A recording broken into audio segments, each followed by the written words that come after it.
Yeah, the Rockies, like up in Banff. It's Yeah. I mean, you compare that to anywhere in the world, and you're gonna be like disappointed. Dude, I used to snowboard. Like my mom took me to Breckenridge Vale, like out west. Like I used to snowboard and race and stuff in the powder, and I thought like, oh yeah, these are mountains. It's a dwarfing scenario. Like, oh my god.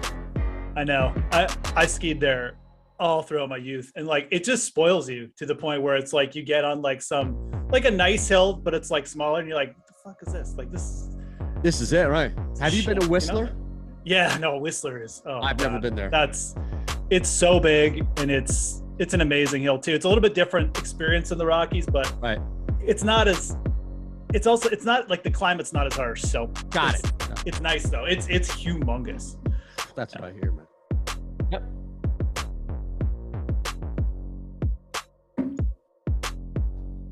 Welcome in. Thanks for hanging with us. Thanks for sticking around on the NFL version of the NHA show. Normally it's the flip-flop, right? Like we are the lead-ins for EMAC and Gunn, but in this case, they did the job for us. And now it's Geoff, myself, Mike producing.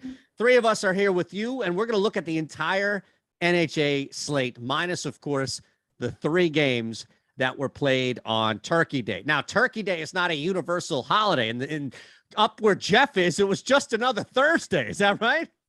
Yeah, for everyone around me, it was Thursday. But for me, I mean, I'm just like, you know, I feel like I'm American because everyone I work with is American. So it's a big holiday for me. I had a great Thanksgiving. Thanks for asking.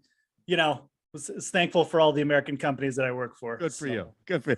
Like, do you just take maybe you have a small, you know, they have like those game hen type things. Maybe you have like a small little game and not a big turkey or like the small turkeys there. And, you know, just for yourself, right? Yeah, just for myself. Totally. That was my lunch. It was just like a little smorgasbord for me. You know, a little plate of cheese and stuff. And that was it. Fantastic, man. How'd you guys do on the slate yesterday, you and Pete? Oh, is that Wednesday, right? Well, actually, we talked about Wednesday with EMAC. I was actually on EMAC. Sorry, first show I have actually ever did with him, so that was actually historic. Oh, he's a pain in the ass, isn't he? Oh, he's just terrible. I know. The first 2 games were a disaster for me. That backdoor cover by the Giants just did me so dirty. I did make up for it in the late game. Luckily, smashed the over and the over on Mac Jones props. So that was the one where we kind of recovered. But yeah, that. Brett Meyer, man, he's in the blacklist for missing that field goal. Well, let me tell you, and you know, for every good there is a bad, and for every side you're on, somebody else is on the other side. So if you want to talk about just a cosmic moment on the couch, the very second in which you were like, fuck the world, when Brett Maher missed that kick, I was like, life, I have life. Not only, my friend, did the Giants cover the 10.5 that I had, but it was the James anytime TD that sealed it. So beautiful game for me. But let me say this. Now, on the flip side, I had Hunter Henry, not 1, but 2 touchdowns. So the controversy that normally goes the way of the Patriots bit me in the ass. Can't complain. No, that's pretty crazy, though. Yeah, that's. Like I said, luckily for that late game, just saving me. But Mac Jones props. Shout out to Mac Jones for just being a hero. But yeah, anyways. No. I was going to ask, have you identified this week's Mac Jones? Is it going to be Marcus Mariota for another reason? Or have you looked at who this week's Mac Jones, this weekend, I should say, Taylor Heineke? All these guys are popping up unders, by the way. So probably not. Yeah, no, I don't know if there's it's not going to be those guys. That's for sure. You know what, who's actually playing pretty good. Who I regret not talking about last week is Jacoby Brissett. Last week for him too, right? Yeah, it is. Which is, again, a little bit more extra motivation. I wonder, like this is the last time Brissett's going to get to start. Probably he's basically trying to show off a little bit here. Tampa Bay, I know we have this projected, he's got a low projection, but he's been pretty good of late, man. Like he's got elite wide receivers to work with. I think against Tampa, you're still, dealing with a defense that's better against the pass, or better against the run, in the pass. So, it's an interesting spot. I do think the Browns are very live to win that game too. Yeah. And the other player on the Browns, actually we have him up here high, but he's got a low for he's projected as an under, but David Njoku, like if you are bullish on the Browns, like I'm surprised we have Njoku this low, to be honest. For receptions? Well, both really. Like receiving yards. Yeah, receiving yards. Receptions, really I was a little surprised, but yeah, you're right. 37.5 on the line. 28.7 is our free projection for Njoku. Geoff, that's low. Come on. It is. It feels low, doesn't it? I mean, he's had a couple slow games, but like the target's still been there. I think part of this is him coming back from injury, perhaps. And again, this is when you're dealing with projections, and you kind of got to mix your real world experience and with what's going on. I think this is a really good bounce back spot for him. He looked really healthy last week, and the Bucs give up a lot of yards to opposing tight ends. So I'm looking at Njoku as a solid over. Maybe even pairing him with Brissett. Like I said, he's playing pretty good and got a lot of motivation for this week. Yeah, Brissett, I love that angle. I mean, this is take whatever winter sport you want, right? It's the guy who really, like, your line has been up and you know that the third line's in, and it's like, all right, let me get one more hit, or let me get one more shot, and it's reckless. Or it's like you see the guy getting up on the bench in the NBA coming for you, and you're like, you know what? Fuck it. I may not be on the floor for another 8 minutes, 9 minutes. I'm going to launch this thing. And Brissett has that. He has to have that in his head. And it's not like he's going to make a mistake. It could be the difference of him playing conservative leading up to this and actually letting one fly. The other question I think I would throw to you is, I love the Njoku. Is there anybody, like, could you target Amari Cooper? If you're building multiple lineups, can you build this out? And it's not with everybody here, but instead of stacking Njoku, can you now stack Cooper with Brissett? Can you work this down the ladder, if you will, with Brissett kind of taking advantage of this last game for him? I'm just trying to figure if we got a Donovan Peoples-Jones line. I didn't see him. So, I mean, yeah, like you could definitely extend it to Cooper. I brought up Njoku first for the simple reason of I just think that it's a better spot for him overall. Like the corners on Tampa Bay still pretty good, but I mean, we got to give Amari Cooper some props too. Like this is another player who's having like way better season than I think people thought. I know at the start of there was like in August, people like I remember doing best ball drafts and Amari Cooper would just sit there and like nobody would take him. And like all these names that have gone after him, way worse. So yeah, no, I mean, 65.5, if you're going for a full contrarian stack here with the passing attack of the Browns, I mean, he's got a good team target share, yards after the catch are there. I like I said, I would rank them Njoku and then Cooper if you're adding in guys, but there's no reason. I mean, if Brissett goes over his yards, it'll correlate nicely with what Cooper does. So I like that. I think that's a good way to look at that for sure, especially when we're talking about building multiple lineups. You're stretching this out. We have our projections are free. The optimal lineups are up there. We'll even match your first deposit here with Stokastic as the code word, the promo code for up to $50. We have 3 guys right now, Geoff, projected in the 80 percentile with D'Onta Foreman right there at the top. I mean, we normally have a boatload of unders, and it's very rare that we start with an over at the top of the list, unless it's a passing interception prop, right? Like usually it's very under, it's very conservative, all this. Here's D'Onta Foreman, 44.5 on NHA. He's projected to go 71.4. That seems like an auto top 10 smash right there. Pretty hard for me to say anything bad about this. I also like the Panthers in this game. Yeah. I don't even know why they're underdogs, to be honest. I mean, they only allowed 13 points last week, but just to get right on the Foreman track, I mean, like solid usage across the board. I mean, we don't care. We don't need to worry about his past game usage here. Just not going up against an offense that's going to put the Panthers down big. I mean, even if they get down 7 or 10, like they're not going to put the nail in the coffin and get up 20 and like take Foreman off the field. Like the Panthers are going to run the ball a lot, regardless of the game flow, as long as it's not, like I said, a complete disaster, which Denver just doesn't have that in them. So yeah, this one's a killer. I mean, I'm not even going to like take some line where say, you could fade this. And so should just put this one high up. I think that's just a free square. Sure. A lot of people are going to be doing it, but I think at some point you got to just look at the projections for what they are. And I mean, Foreman, yeah, I mean, he could get hurt. Maybe he goes like 43 yards or something, but man, our projection says it's a killer one, and there's a good reason for it. So yeah. I think you got to trust it. I mean, seriously, like it's not often that we have that wide of a gap in a yardage scenario, Geoff, unless it's like receiving, maybe passing. Sometimes the passing props, but again, it's like you said, it's for the under, right? And it's usually a quarterback. The running backs we usually don't get like this. So yeah. My goodness. I love it though. I love it. So that's right there. And that's the big, heavy, hefty one at 87.5% to go over. Then we have a couple of unders, and we'll get to Rachaad White in the middle here in just a second. They are. And I love that you use that phrase, because I think it's overused in our day-to-day conversation, but this is not. This is a perfectly apt time to use that term, which is interesting, because the true definition should be almost like intriguing, right? Like something's off, but you also understand that it makes sense. And that's what makes it complex here. I do want to start with Mariota with you, because I actually think this makes sense, although I have Atlanta covering that game plus 4.5. So I don't know where you stand on this. Like I 213.5 seems a little high for Mariota. I don't know if it's that much of an under, but it on the surface, it seemed okay to go under here. Yeah, the Mariota one, I'm definitely more in line with, and I'd probably be less inclined to like think, I'm gonna lean over this.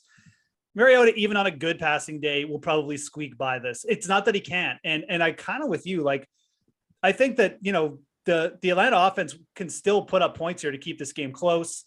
And they potentially, maybe in some late game scenarios where Mariota piles up like 70 yards like quickly in the fourth quarter or something. So again, it's not what I call like my favorite under on the board, but it's a big prop for Mariota. I mean, 213.5. I think he threw for like 150 last week or something. So, it's projected as an under for a reason. No problem with it. Again, they lose Kyle Pitts, but I mean, like Drake, they still have a lot of pass catching backs and stuff like that.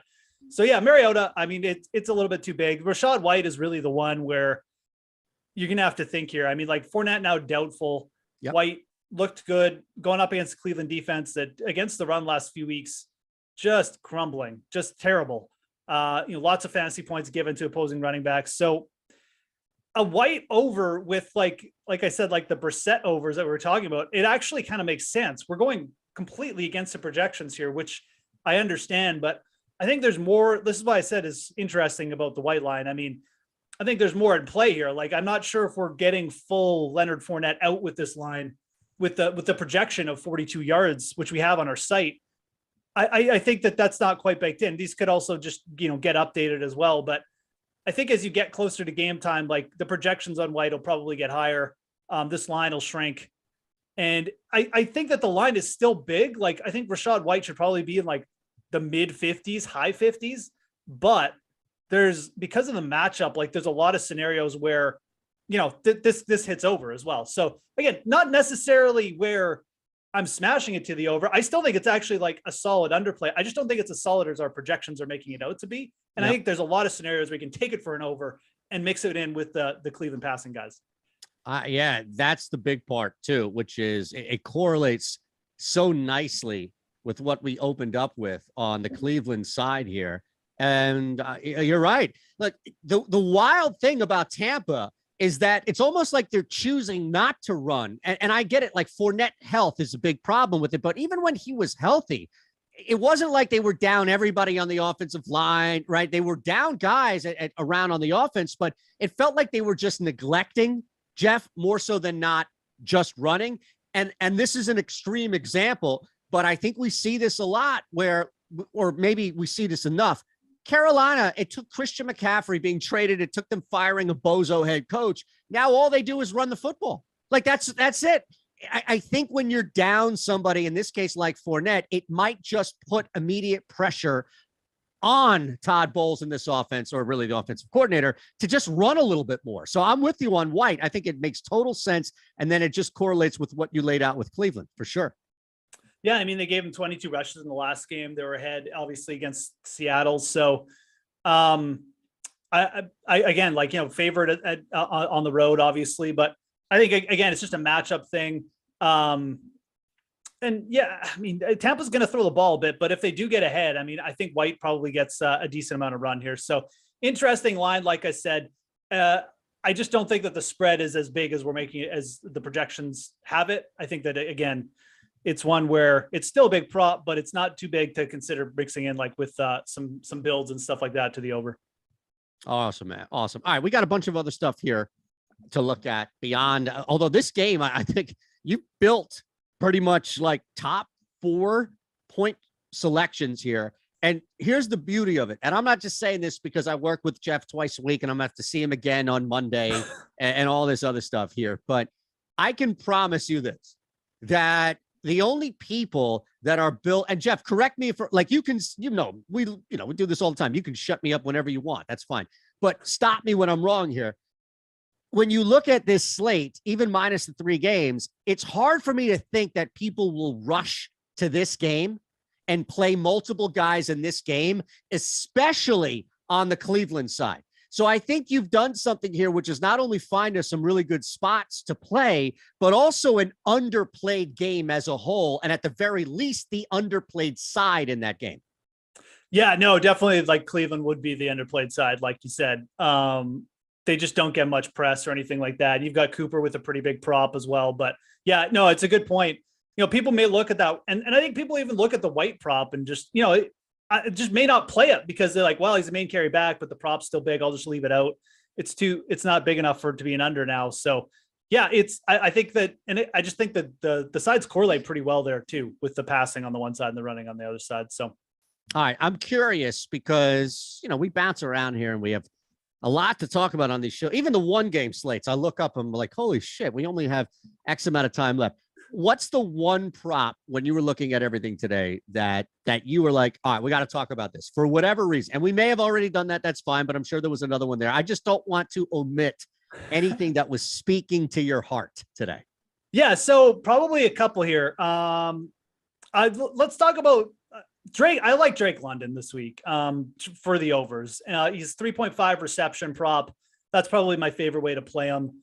The yards down the field maybe aren't huge, but like Drake London, Kyle Pitts had a 25% team target share. It's just up for grabs. I mean, London already had a solid team target share. London was probably already a good overplay with Pitts in the lineup. I just can't see with London being with Pitts being out now, London not getting a bigger target share. So 3.5 receptions hasn't really adjusted at all. I think that's one you play high up. We have it projected as a solid over, but I mean, I would even, I know it's Mariota. I know they like to run the ball, but with the way Washington's defense has been solid against the run late, I think that, London potentially pops up here with like 8 catches. Like, it would not shock me at all. So really like that one for the over. Want to mention that. I mean, I know we have another guy up top as well. Olamide Zacchaeus. He's got a 1.5 prop. I mean, I think you could kind of stack both these receivers for the Falcons. I mean, we're just not asking them to do much. And they are in a scenario where they're underdogs and probably going to be forced to pass a little bit at the end of the game. Yep. I know Atlanta runs all the time, but like that, I mean, Zacchaeus, again, like he was hitting over, like he's still involved in the offense. I mean, even just without Pitts, or with Pitts, I think both those guys, solid over targets. Take the low props there, at least mix in 1 or 2 of them. I think they're really solid, like mid-value, even upper value plays for your lineups. So yeah, we got Olamide as like a solid play for the over on the yards too. Yeah, and I would just think, and again, without watching every single time Marcus Mariota has dropped back and thrown the football, it's hard for me to think that if he throws the ball arbitrarily 16 times on Sunday, Geoff, that 15 of those are going to be 40+ yard throws, right? Like, when you have a guy who doesn't throw much in the NFL, when he throws, you're not asking him to throw 40 yards down the field each time. Hence, he's not throwing a lot. So my point in this is that quick throws, wide receiver screen/slants, getting the ball out of Mariota's hands as fast as possible helps both of these receivers, because those are going to be the 2 guys outside and, down a tight end, right? A pretty big one. Those are going to be the guys that are going to get the targets. A lot of targets, like I said, up for grabs. Yeah. Doesn't sound like that. I mean, it's not a lot, like in general, but Pitts still, I mean, if you look, he, like I said, 25% team target share. That's a lot. We're talking like 7-ish, 8 per game. Like that's up for grabs. There's no tight end that's like Ferkster. He might grab a couple targets. Michael Pruitt, maybe one, but I think Zacchaeus and London are in good spots here to grab some extra targets. So yeah, like you mentioned it perfectly. I mean, just an extra quick screen or 2 is all we're asking for both these guys. London was already, solidly kind of an over target before that. So yeah, I think about mixing in those 2 as over props. Can I get your thoughts on the Jamar Chase scenario here? I am fully invested on the season long Stokastic, because they had to change the name of that on it was like the last thing that got changed over was our in company season long thing. Sorry. But I've got a lot personally invested in T Higgins this week. All right. So I need to know if I'm like screwed to the wall and be relegated back to the C League, or if you think our projections might be onto something here. Like, again, Jamar Chase coming back, so there's probably going to be a little of that, and then maybe the matchup. But we have a pretty limited Chase across the board when you look at what we're really typically used to from him. Yeah, no, for sure. I would tend to agree with the projections on this one. I just can't see the Bengals, who are now projecting as a playoff team, putting Jamar Chase out there for just putting him out too soon and giving him like every single snap. Yep. And making him play, like, run downfield, run back to the line of scrimmage, like just do all this on his first game back. It doesn't mean he can't go over all his lines on like 40% of the snaps. He's Jamar Chase, like he could go over his yardage prop on like 2 catches. But I tend to agree with where the projections are telling us, where don't expect him to be out there. Don't expect him to necessarily, come back, have the same team targets, the target share that T Higgins does, and just dominate the game. Even when these two were on the field, Higgins had a great production. He had a great share of the targets, everything. So I think you stay bullish on T Higgins. I think that fading Jamar Chase in one way or the other, probably I'd look to the receptions. I just mentioned the yardage thing. Again, it would just be so shady if you're like, oh, Chase, 1 catch for 10 yards. I'm doing great. Oh, 70-yard touchdown and smashes his receiving prop. Just take the under in the receptions. I think that's projecting is the strongest. It makes the most sense. And I do like that play. Like I said, Bengals got to be at least a little bit careful with this guy. So anything on the way out, man, that we always talk about it in conversation. It popped up with Rashad White, or maybe it was another player. I'm sorry. But is there anybody that jumped out that we haven't hit that? Oh, and Njoku was the first one right away, but similar, right? That maybe you looked at and thought, I get where Alex and our projections are going, but I would personally go against that. I think there's actually a lot of strong plays like up top. Like I'm just going to list off some strong ones that I like. First of all, okay. I think that Eytan over, Trevor Lawrence under really correlates well. I think those are predicting strong. I would use those. Dear God, I just had another one. I went right off my screen. Where did it go? Not Sam Darnold. Evans, McLaurin, Oh Russell Wilson, Latavius. I love the Zay Jones, by the way, under 4.5 receptions. I just that is a good one. Yeah. I don't know if there's going to be enough passes for him than targets there. So. All right. I mean, I apparently I just made up the other one. Anyways, Eytan and Trevor Lawrence correlating nicely. I like the over on the rush yards there. Trevor Lawrence and then under as well. I actually think that the Jags will keep this close. And, again, like Eytan, if it's close, like Travis Etienne is getting a ton of yards, and then, Lawrence has just be cut back with his pass attempts. So those two, I think, correlate nicely. And then just in terms of like other players that I may be looking to like take more of a contrarian stance against. Yeah. I mean, yeah, like the Antonio Gibson rush yards is really interesting to me. I know he's getting used more as a receiving back, but like both of the running backs on Washington, they're getting a lot of usage lately. Like they ran the ball 40 times against the Eagles. I mean, and now they're playing like Atlanta. I mean, I could see, taking one or even both running backs there for the over. So not a bad spot for those two guys. And that's all I got. Like I said, you blacked out. It happens. Apparently. I mean, I really thought I had another good one here. You loaded up on tryptophan yesterday, and you're still just in your days right now. This is why Canadians are smarter than Americans. You don't take a random day off in the middle of the week to just go comatose. I'm telling you, man.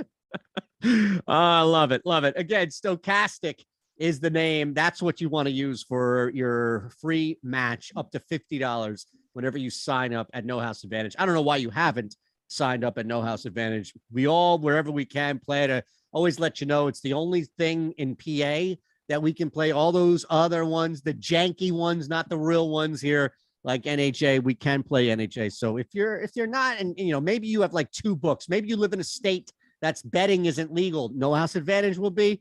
There's your answer to it. So we appreciate. Yes, I got it. Oh, okay. Sam Darnold under 1.5 passing touchdowns. Thank you, because I knew like we Yes. would have gotten a Slack at like 3 a.m. Mike from Geoff being like, dude, it was Sam Darnold. So it's under 1.5 passing touchdowns, and again correlates beautifully with the Donta Foreman prop. I think taking the over there. So yeah, I'm with you on the Panthers, man. I don't know what's going on in this game, but yeah, awesome, brother. Always a pleasure, man. Have a great weekend, and we'll see you then. We'll see you Monday. Hope everyone has a great rest of American Thanksgiving. There you go. Do you guys have a turkey day in any regard? Is it like